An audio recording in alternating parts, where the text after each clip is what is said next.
I have here the JBL LIVE200 Bluetooth headphones, and the battery is empty, so I want to show you how to charge these.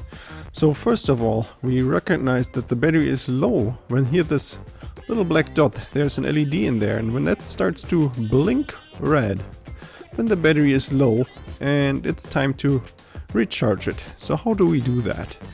First, we open up this little latch here on the side, and in there is the micro USB charging port, and we use here the charging cable that came with the headphones, and we plug this in here.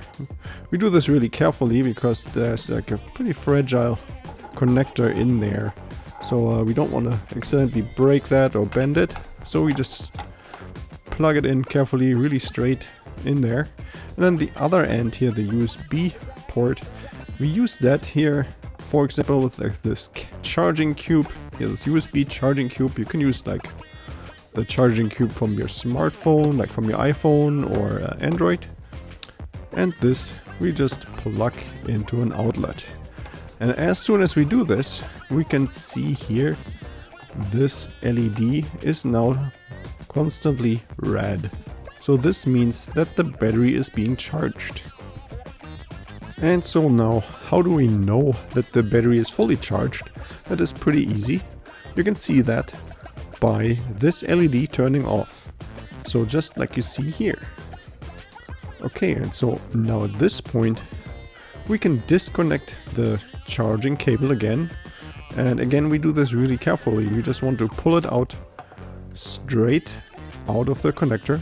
And it's pretty firm, so you want to have a firm grip here and pull it out in a straight way.